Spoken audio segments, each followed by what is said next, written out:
Welcome to Masters of Employee Development, Mike Acker's YouTube segment devoted to training team members in any type of organization. Your host is a best-selling author, corporate trainer, and business leader. Find out more about Mike at mikeacker.com. Each episode, Mike welcomes a CEO, HR director, or other experienced manager responsible for leadership and development. Together, Mike and his guest expert discuss training successes, challenges, and best practices. Lean in, listen, and take part in a community dedicated to improving life through increasing leadership. Now, here's your host, Mike Acker. Welcome back, Jonathan. We're coming to talk about employee development. You were on the recent segment talking about just advancing leadership. You gave some great insight. If people haven't checked that out, check that out. But Jonathan, I'm looking forward to talking about employee development with you today. I'm super excited. I mean, when you think about the future of work and you think about people, one of the things that often gets forgotten is that people are the heart of every company, and they're what makes it happen. So I'm excited to spend some time to talk to you a little bit about some of my experiences and my team's experiences around people and employee development. So thanks for the opportunity. One of the things that I love that you talked about last time was just about writing things down. So if you were to say, what would you be writing down about what you're looking for to bring out of your team, whether it's written down or not? What are you hoping to develop in your team? What do you want for them? You know, I think for me, I look at leadership's main responsibility as development, and building the future generation of leaders is what I've always been focused on. Any company that I've been in, I've always kind of sat down and said, okay, who are the key leaders on this team that don't realize it yet today? And what can I do as a leader to give them the opportunities to kind of realize that? And so when you think about it kind of from that context, it changes the mindset. So it's less about, oh, what are these people going to do to deliver their goals, which is important. What are these people going to do to help me deliver my goals, which is important in business for sure. But how are you building the next generation of leaders? And how can you help them see that for themselves? I think that's what's most critical for me, and what I've always tried to achieve in every role that I'm in. What are some things that you have done to build those leaders? So you got that mindset, you got that heart. How are you making that happen? So what I tend to do is I always start off in a new company, whether it's a company I've founded or whether it's a company that I've joined, and I do what's called the listening tour.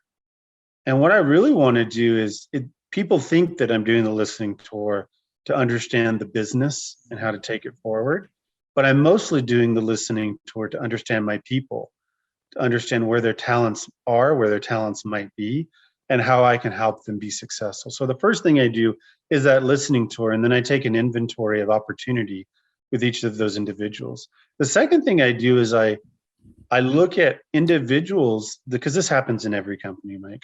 I look at individuals who are not being appreciated appropriately, and I try to find natural, non-contrived opportunities to give them that appreciation, whether it's more immediate or over time.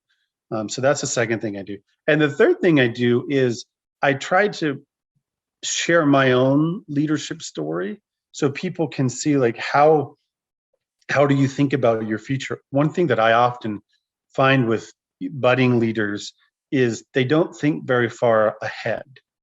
And so when I was 21 years old, I wrote out my 20-year plan. I put it down on a piece of paper. I had the kind of the finance category, because back in your 20s, money is very important to you. I had the finance category. I had the social category. I had the physical kind of fitness, exercise category. I wanted a house, a car at a certain point, a wife, a family. I wrote all of that out when I was 21, and I didn't do it year by year, but it was like every 2 or 3 years, I set these goals for myself. And so at the end of it, the goal was to become a CEO of my own company. To have a family, have a child, have a house, and a car, and all that kind of stuff, right? I grew up in the poor parts of Texas, so some of these things probably seem like table stake goals now, but for me, they were like important things to me. And then from a career standpoint, like, I wanted to learn certain things to become that CEO. And so what I find is a lot of leaders today is you don't have to have a 20-year plan, but they don't plan far enough in advance to achieve what they want to achieve. They kind of, I'm going to try this year. Let's see how it fits. Try this next year. Like, I think that you don't necessarily have to be a 20-year planner, but you have to be an intentional thinker and an intentional writer. So if you want to achieve something in a year or 2 years, you need to write it down. It doesn't have to be a complex plan. It could be like Steve Goodsler likes to say, the one pager. So you could write a one pager of what you want to achieve in the next couple of years. At least you've written it down. That's the third thing that I would say. Okay, so let's back it up there. On the listening tour, what does that look like? So say someone is here and they're going from individual contributor and now they're going to be in a management role, or they're starting a company, or they're a dentist and they're going to have branch off and go be their own boss somewhere else. Yeah. So what does that listening tour practically look like? Well, you identify your key audience. So I think in the dentist point of view, you do listening towards your customers, right? You try to understand what your customers need, what's different from what has been provided, what would be most valuable. You do a listening tour for workers in an office, like it's a small office usually with the dentist, right? So what are the type of things that will help motivate and inspire your workers, right? And think through that. And then you think about your own vision about what you want your dental practice to become and why it's different and why it's unique, right? That's a little bit different. If you're becoming a leader, let's say in a larger enterprise company, what you want to do is you want to talk to your team, but you want to talk to your stakeholders, right? And your indirect stakeholders. And that way you can learn the 360 view of anybody that would touch your position so that you can really understand. And it's just sitting down, talking to someone, having a couple of questions, but normally it's just listening to them, because once you ask one question, most people have 30 minutes of conversation that they want to tell you about because nobody's asking them questions. And so they want to be like, oh, someone's going to talk to me. Well, let me tell you, right? And so you'll gather a ton of information just by being the listener versus the talker. The thing that combats what you're talking about right there in those kind of large enterprise, or even setting up a dentist office or whatever it might be, is that desire to get things done to prove results. Yeah. And I've seen this and I've felt this before, where you go into a place and you're getting hired because of your ability, your excellence, your contribution. And now you're getting hired and it's like, I got to go show that I'm going to get something done. So how do you fight against that? Especially if, say, example, you're getting hired into a upper management role and there is a lot of expectations of what you can do, yet you need to do this kind of listening tour, understand and everything so that you can know who you're developing. How do you fight against that? What are some practical things? I think the way that you approach it is kind of more strategically, where it doesn't really feel like you're fighting against it. What I like to do is I like to call it expectation setting. So when I go into a new organization and I get hired on, I talk about the power of co-creation with my boss and my boss's boss, and how it's super important for me to co-create the future of what we need to deliver with my team and with my stakeholders. Because you've hired me to be a leader, but as a leader, I'm not an individual contributor that can do everything. So I must drive alignment to the vision. I must listen, I must understand, and I must come back and help them understand how we can co-create this amazing vision together. And by in so doing, we're going to create a culture that transcends whatever this vision is. It's for this year or the next year. We're going to create a culture that's going to last for 5 or 10 years, right? And so when you talk in that type of a language to the folks that have the expectation of what you're going to do, it relaxes the expectation a little bit. And then when you talk to the people that are actually going to be delivering the work, like, oh, wow, you're talking about leadership and they're willing to give you like a little bit of time to co-create it and figure it out. Wow, leadership's better than I thought they were, right? So you're building a positive perception of leadership, because often leadership never really talks to, especially in big companies, the front line. And then the second thing that you're doing is you're creating this perception. So I had an old boss, Mark Wood, wonderful guy, still works at Microsoft. He used to say, Jonathan, you're always on stage and you never know when the curtain's open. So it's all about perception as reality. So you create this perception with the people, which becomes reality because they believe it, is that they're co-creating it.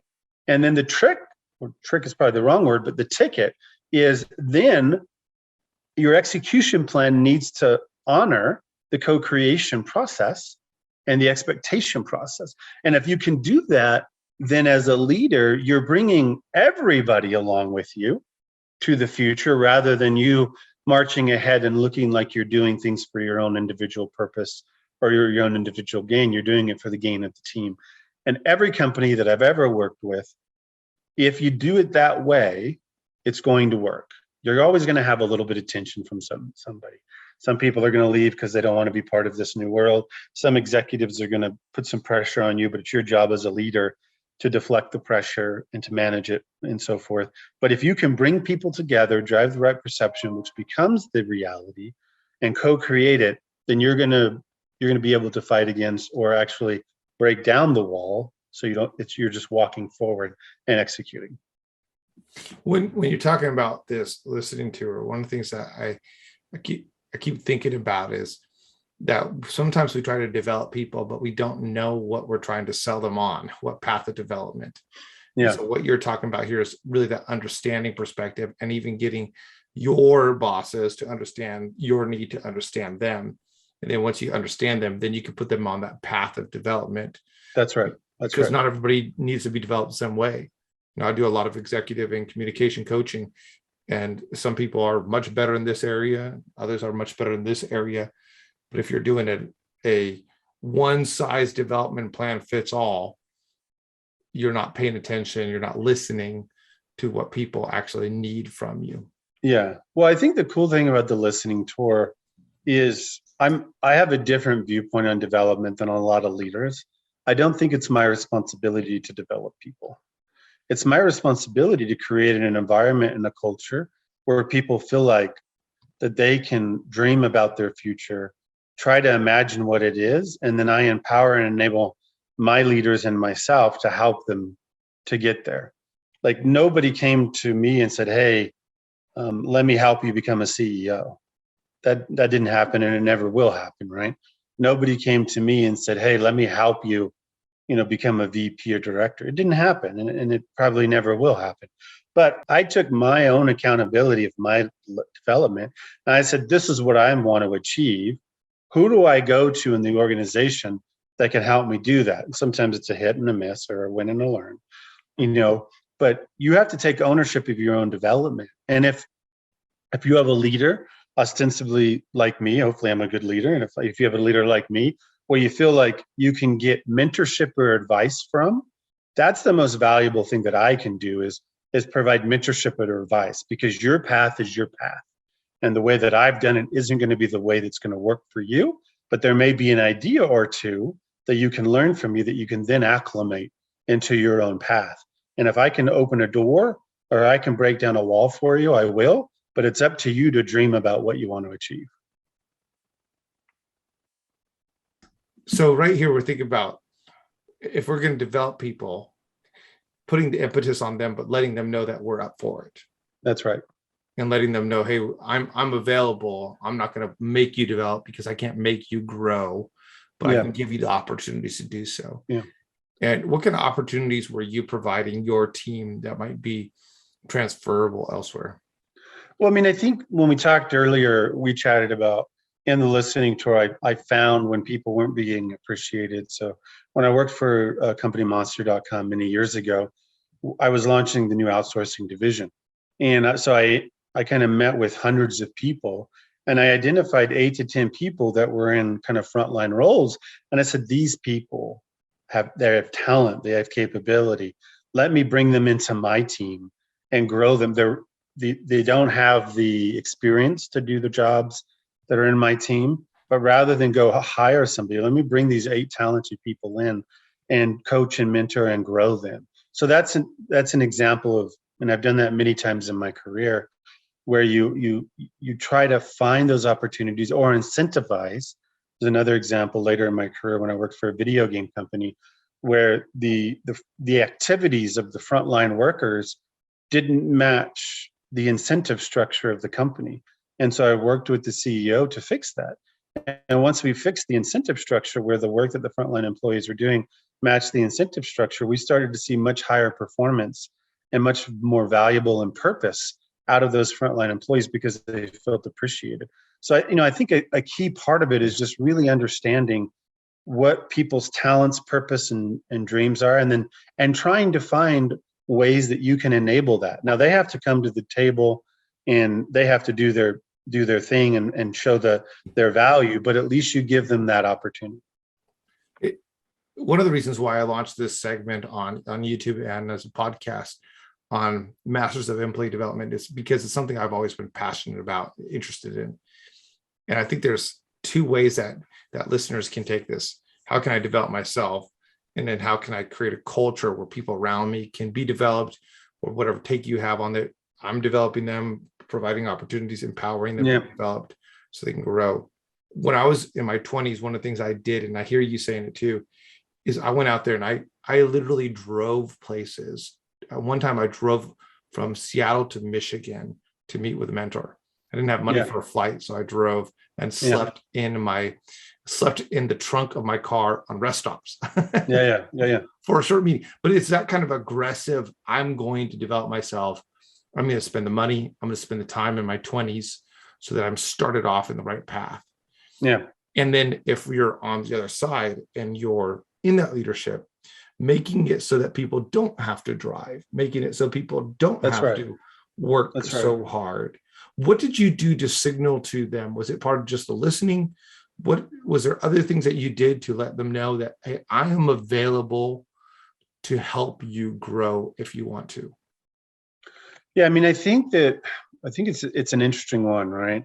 And we're going to come back to the balance of what you were talking earlier about, the balance of execution, the balance of development, right? Because you're hired to execute and grow a business. And so there's a part of your time which is really focused on that.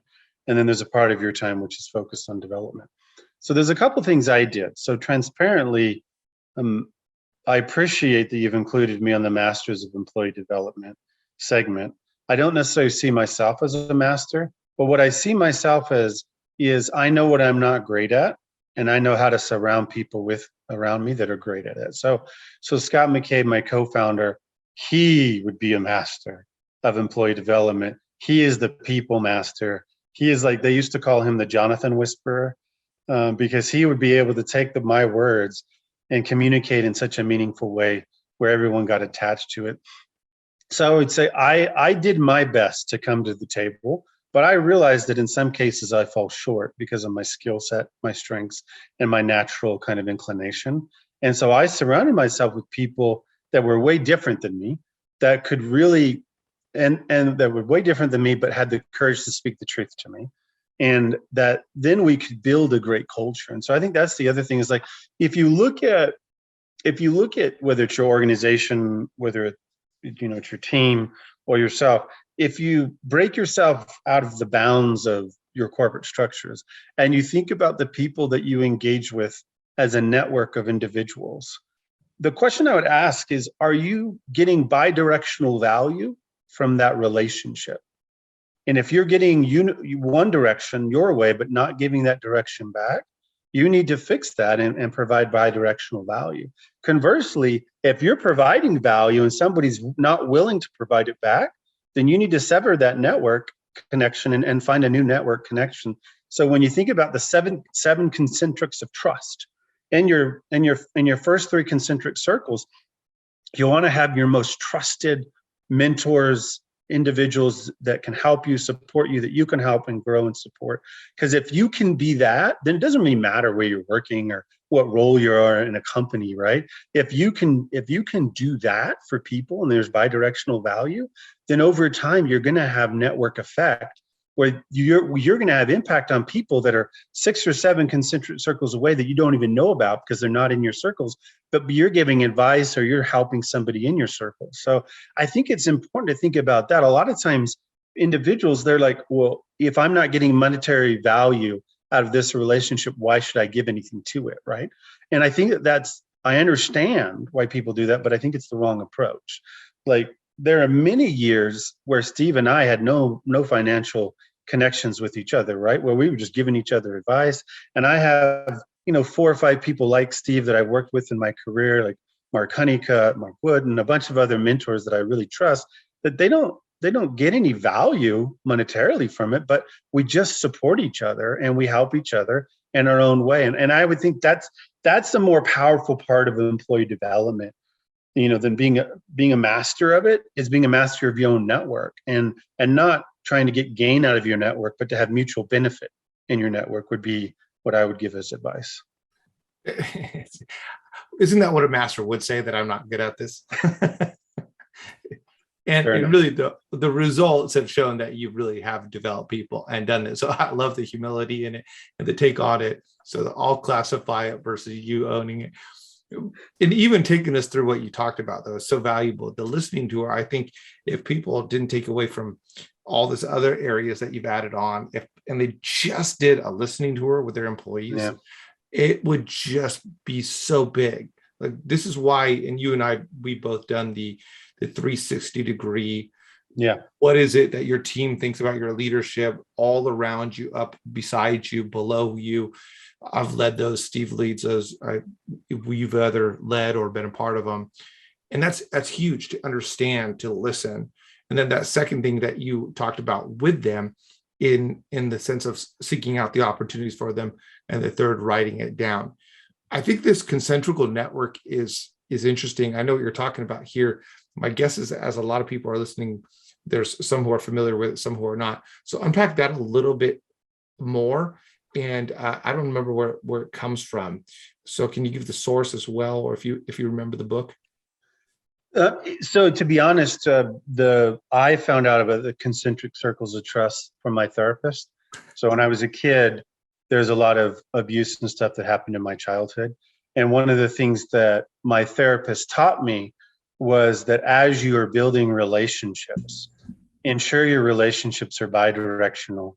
And the concentric circles are, if you look at a circle like this, who are the individuals in this circle that you trust the most, that are kind of your they don't have to be family, but maybe in the way that the world thinks about the definition of family, you might consider them to be family, even if they're not blood, right? And then who's in that second circle? Maybe they're not family, but maybe they're trusted business professionals, or trusted business folks, or mentors that you go to. Maybe the third folks are people that you don't see as often, but whenever you talk to them, you have meaningful engagement relationships. Maybe they're people from your past, maybe they're people of friends.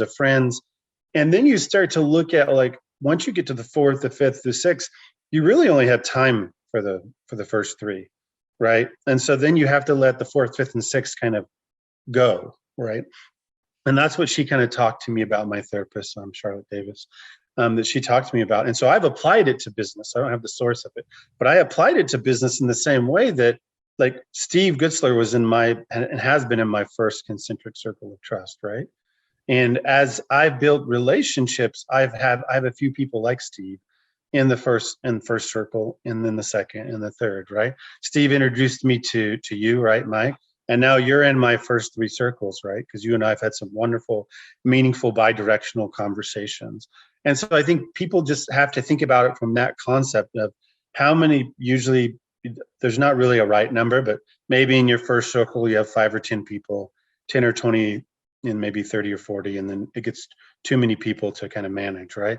And so you think of it like that way, and then you kind of quickly understand where bidirectional value is coming. And then if you sit a network underneath your concentric circles of trust, then who are those people networked with where they can provide value to you, and who are you networked with where you can provide value to them? So that's what the concept. So I'm combining two concepts there, which is the concentric circles of trust with the network and network effect capability that is quite popular now, kind of in the blockchain world, in the Amazon world, the network effect. I'm combining those two concepts and saying that's how you become a master of development, is by identifying your concentric circles, connect it to the network, and make sure bidirectional value is happening throughout the network.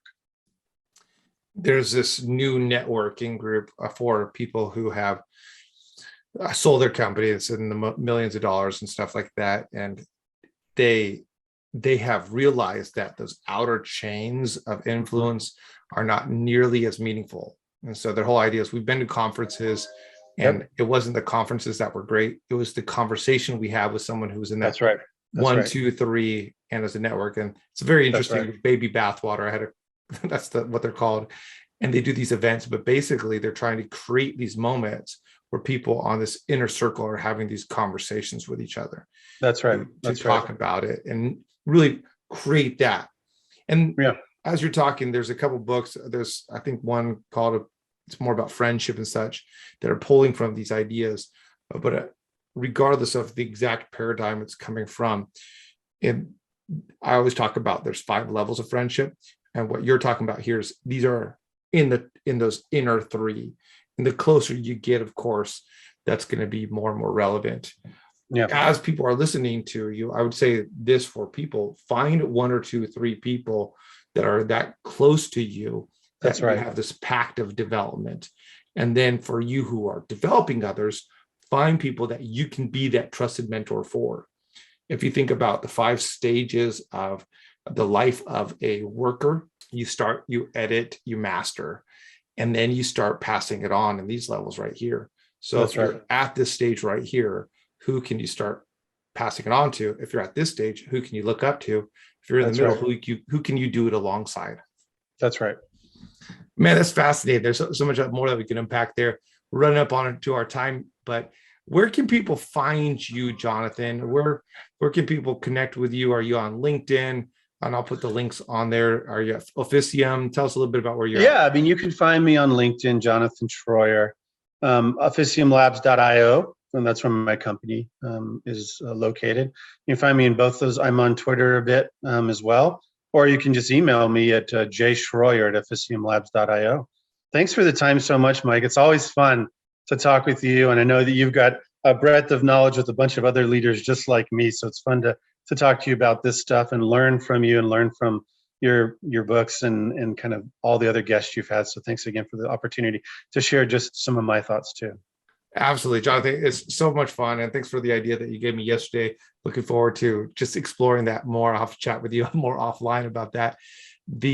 You have a book coming out this next year, and I'll make sure I'll share that later and such as well. But it's a little bit about your own growth as a person. And so that will be excited, and maybe we'll dive into that at a future point in time. Yeah, until next time, though, thank you so much. I really appreciate it, Jonathan. All right, thanks. Have a good day.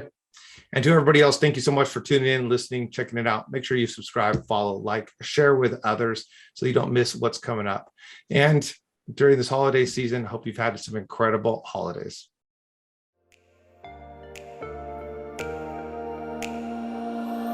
Thanks for listening to Advance with Mike Acker, a podcast designed to provide an edge for leaders through improving practical leadership skills and increasing confidence in speaking. Mike is a best-selling author and business owner who has helped many leaders increase their skills and their confidence, propelling them to new heights in their personal and professional endeavors. Join an incredible group of professionals taking the steps to become better leaders at connect.stepstoadvance.com. Don't forget to rate, review, and subscribe so you never miss an episode.